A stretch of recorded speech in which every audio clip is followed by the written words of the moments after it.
and welcome to the TTS Talking Teachers podcast. Now, each week we'll be joined by different educational speakers from across the globe, offering exclusive insights, inspiration, and guidance to help teachers unlock new opportunities to enhance learning outcomes.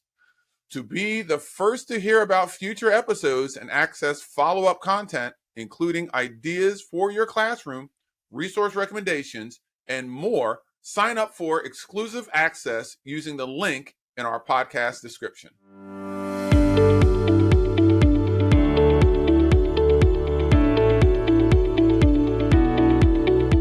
Hey everybody, Steve Bollar, Stand Tall Steve. We are back again with our continuing series talking about classroom management and all the different aspects of that. I'm here with Iantha Ussin. We've been having some great conversations about this. And this one, I love this one. I think it's important. It's about being direct. Mm-hmm. Being direct, being in charge of the classroom, being the adult in the classroom. All right, we talked about rituals and routines. We talked about relationships. Now, education. Yes, we want relationships, and it's not all unicorns and umbrellas and rainbows, but there are times you got to take charge of the classroom. So, I have to talk to me about this. The importance, the value of taking charge of the classroom and being direct when necessary. Oh my gosh, you're right. It is not rainbows and unicorns. Oh gosh, every day is different in a classroom. No 2 days are alike, which is why there is such a need for the teacher to be direct, for them to, again, have already established in the beginning that they are the authority figure. And we don't mean that in a domineering way. There's a way to be firm and be fair and be, to be strong without being domineering. There's a way to do that. You can do it lovingly. But when routines have been established, now throughout the school year, it's my job to make sure that I am directly restating what has already been established. There is an expectation, and because that expectation was set, you know what is required of you. And so if it's not, then we have to move to the next step. This is the consequence, or this is what's going to happen. These are the repercussions. We have to be direct, or that classroom will become a playground. Hello. Yes, it will be. It'll be a hot mess. Yes, and here's the thing. So let's talk about the new teacher. Let's get to the new teacher. The new teacher's coming in. They're already overwhelmed. Yeah. Let's say that they're coming into a more challenging environment. Maybe they weren't raised in that challenging environment themselves. Right. What can we do? What can they do to help build their confidence? Because that's what it comes down to, is having that confidence to know what it is that you need to do to step into that role. What can teachers do? What can those new teachers do to help with that level of confidence to make sure that they're doing what is necessary? Those teachers are going to have to dig deep and be firm, period. I wanted to sugarcoat it as I was thinking as you were talking. I can't. They're going to have to dig deep and be firm. And this is where those good examples come in. Like we talked about in a previous episode about having it set up at the district level where teachers can learn from those who are seasoned, but seeing it demonstrated, just as we're talking about, we have to demonstrate it for our students. Leaders in the district need to demonstrate it for new teachers as well. So they need to be able to see it. But then when it's time for them to implement it, they're just going to have to be firm. You cannot go into these classrooms timid. You cannot go into these classrooms unsure about what your expectations are. You have to know what you want from these students. You have to know what you expect of them. And you have to dig deep and be firm and require that it be maintained throughout the year. There's really no other way, Steve. I wish I could come up with something else, but I can't. Right. Well, let's make some definitions here, okay? Let's define, because we've said firm many times, which I agree with 100%. Let's define between firm, mean, and angry. Yeah. Firm, mean, and angry. All right. So I know you touched on firm. Let's review firm again. Let's talk about what mean is. Let's talk about angry and that cross section between the three. That's good. Firm is I don't move on what's already been established. Okay. I can do that lovingly. Yes. Or I can do it in a mean way. So let's move over to mean. Okay. Mean is I may use the wrong words that will tear you down. They're not building you up. This is mean is demeaning. I'm tearing you down. I am maybe in a rage, moving over to angry because of the way that you guys behaved in the cafeteria. And now I'm in the classroom, I'm slamming doors. And to make my point, I am yelling. I am maybe throwing things, God forbid, but maybe throwing things. I don't know what everyone's anger looks like. Right. Right. Now I have a mess because instead of just being firm, now I'm using emotion. I know that sometimes it's hard to remove emotion from what we're doing, but we have to, as professionals, we have to make sure that we're not inserting emotion into what we're doing. We have to be firm, but we shouldn't be mean. And we should not, I mean, even parents know and have heard that you shouldn't discipline in anger. You shouldn't. Right. And we don't want to do that with our students. So Yeah. there definitely is a difference. Yes. And thank you for that. Thank you for that. Because a lot of times, we're in the moment. Educators may be in the moment. Something is building up. That student, air quotes again, that student has been just hitting that nerve, acting up constantly, building. And then at that point, you may have went from firm to mean to angry, and you've lost it.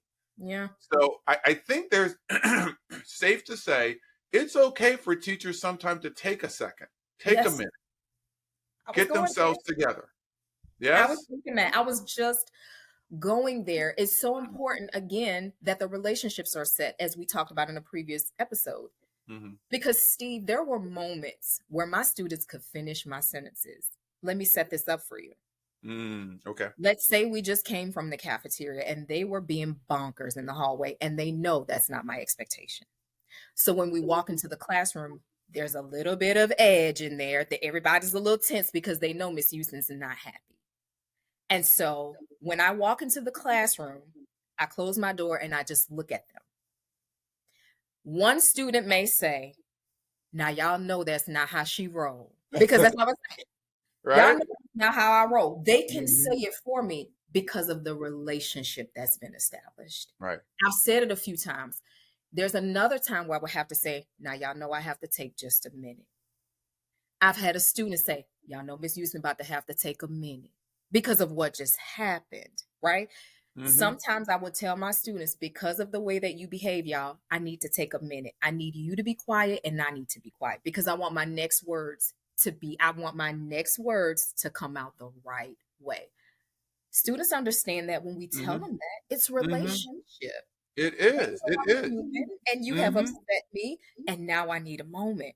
Yes. We sometimes need to take a moment. That's it. Oh, there's so many things right there. I can just, we're going to pull some stuff out of this. Number one, the thing I noticed is that you let the silence do the heavy lifting. Yeah. Oh, yeah. You let the silence do the heavy lifting. You came into the classroom, you shut the door. We talk about taking that minute, taking that moment. Let the silence do the heavy lifting for a little bit, because they'll know what that silence means. Even if you have that kid, it's all quiet, and then one kid over on the side, well, everybody's going to look at him. Like, yep. Man, if you don't shut your mouth. That's it. Let the silence do the heavy lifting. Second thing is that when you have students, like you said, who are now stating, knowing what you're going to say, I've always say the magic is in the repetition. Yes. The magic is in the repetition, which means that you have set your expectations and you have repeated those expectations so many times through the relationship that now they know what's expected. Here's a little thing. My father, I'm going on a tangent here because you got me going, girl. My father, he grew up in West Virginia. Now, for those who don't know about West Virginia is a wonderful place, but there's some hills in West Virginia, right? And in West Virginia, they have some country hill type things that they say because they're from West Virginia. So I grew up in New Jersey, but my father growing up always said these out there West Virginia kind of hillbilly kind of statements. And I was growing up thinking, I am never going to say any of those things when I become an adult. Anybody said that before? And then when you're an adult, what do you say? I say every single one of them. Yeah. Why? Because of the repetition. Yeah, Repetition. It was absolutely. said continuously throughout my childhood and growing up. Same thing in the classroom. Mm-hmm. You have your repetition, you have your things that you repeat, your relationships, your expectations over and over again, so that they can have that happen. So that when that time comes, it's there. Man, woo! I like that statement. The magic is in the Magic repetition. is, It yes, is. It is magic. definitely. Mm-hmm. That's Yeah. it. Now, establishing this order in the classroom, okay? You're the person in the classroom. While you want the students to reach their full potential, you're establishing this order in the classroom. Can you give us some examples of moments when you can really step in and be that direct instructor, be that direct leader in the classroom? What kind of moments are we talking about throughout the year, throughout the day, throughout the week, throughout your career that they can kind of grab and say, hey, this is the moment where I really need to make sure I step into that? Yeah. As we just said, when Mm, students are not meeting the expectations, that could be they're misbehaving or there was a substitute. And when you come back, you get that mm, report, Ooh, that, I mean, my students knew nothing upset me more than when I had a bad report from a substitute. But there could be instances where students are picking on another student mhm, and it's continual. mhm. And you have to step in and be the authority that squashes that. Like, this Yes. is not, we're not doing that here. Mhm. um when you may have to be firm with the student when they are, that they are capable of more and they may be talking down on themselves or Oh, quitting, there it is. pulling Mhm, back.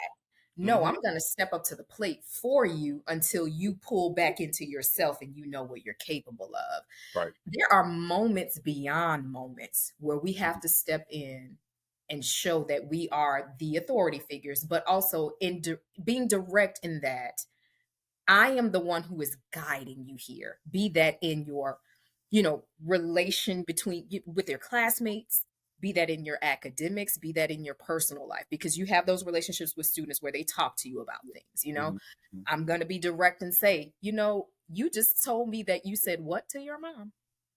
I've had Mm, to do that several times. yes. You said what to your mom? Mm-mm-mm-mm-mm. We're not going to do that. So, Mhm, and that comes with having the healthy relationships with the students like we talked about. But there are mhm. more moments than just academics where we Yeah. have to be direct and we have to be firm. That's it. Definitely, definitely. Hmm. Wow. Well, I love this.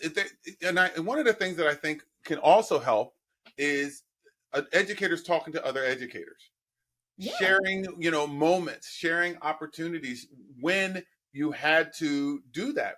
And here's the thing, not glorifying moments that you had to do it in a negative way. Yeah. Because I've seen where educators get to go, well, I told them kids and Mm. they this, that, and the other. Now you're glorifying the almost the anger or the mean part of it all, as Yeah. opposed to saying, you know what, this is when I needed to be firm. This is when I needed to do that, and sharing Yeah. that with other educators to help make sure we're doing it in a productive, healthy way. Yeah. Also. I'm glad you brought Mhm. that up because I'm sure you probably experienced that as an administrator where you had to Mhm. do that with the teachers as well.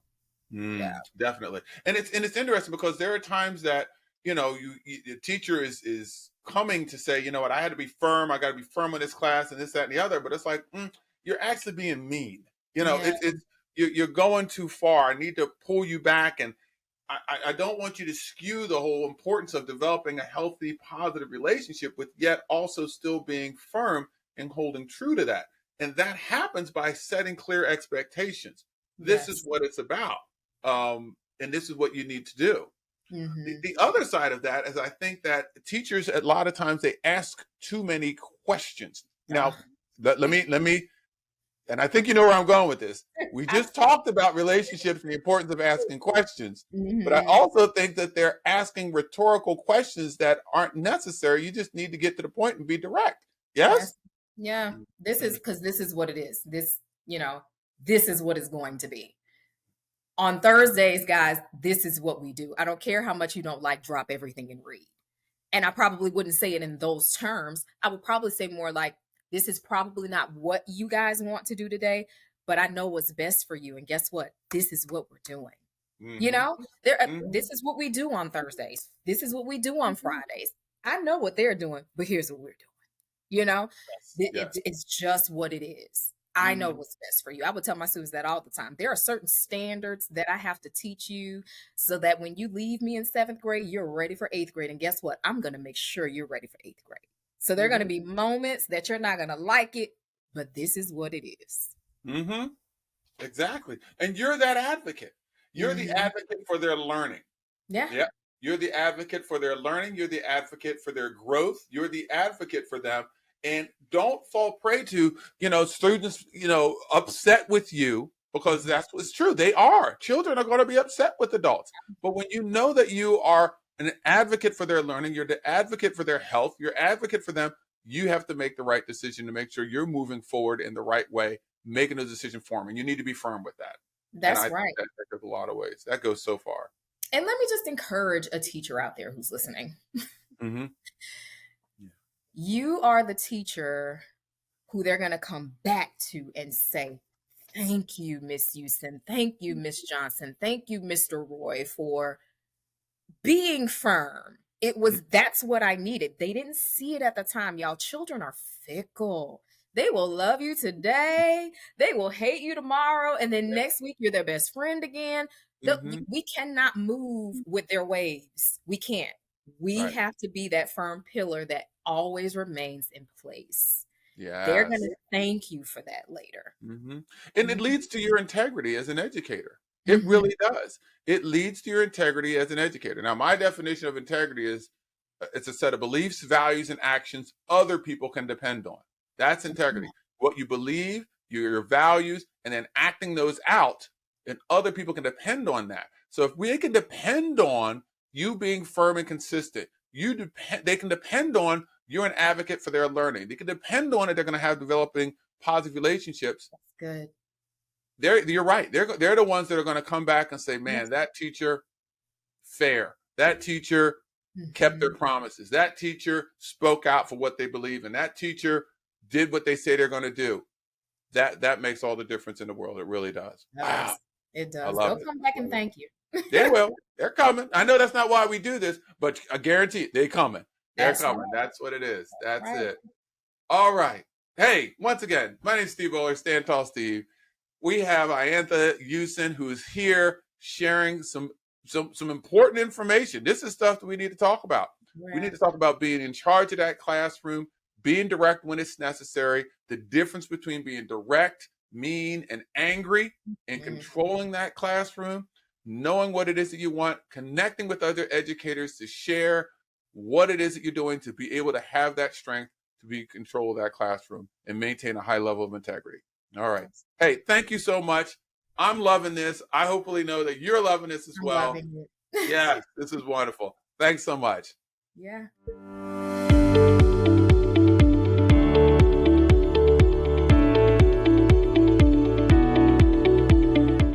I would like to say a huge thank you to our guest, Iantha. Thank you so much for joining us.